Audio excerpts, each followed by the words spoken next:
Kapoy guys. Relax guys, relax. Kapoy na ko sa trabaho gyud guys. Isod ning pobre.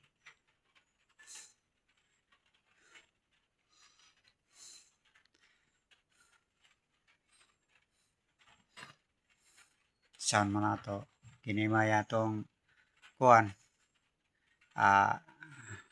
kinabuhi kung dili ta mo trabaho perde watay kapalit og bugas jud pisa nun saon kinahanglan mo trabaho ta pero gwapo matrabaho tapos kapoy jud.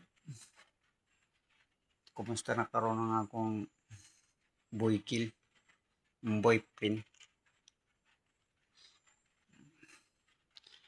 sa mantong gi buhat karon didto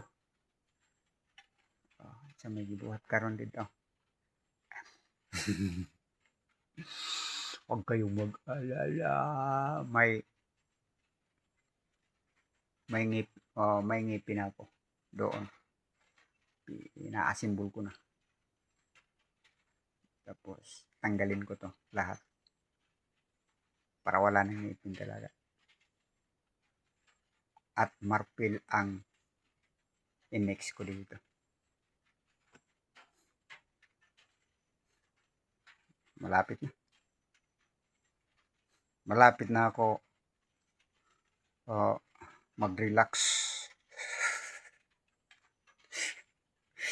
Malapit na ako mag-relax eh. Hindi ko na kaya. Malapit na.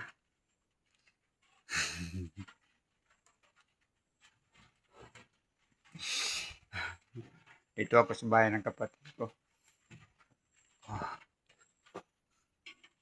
Salamat. Ito na lang. Trabaho, magpahinga. Diba? Ako lang mag-isa. Solo alone. Wala namang asawa. May asawa pero iniwanan. Bakit naman ako iniwanan? Wala naman akong kasalanan. Binuhos ko man ang lahat ng pamumuhay ko kanya. Talaga, iwan ko lang sa kanya. Basta ako, tapat ako magmahal sa pamilya. Ganon lang kasimple.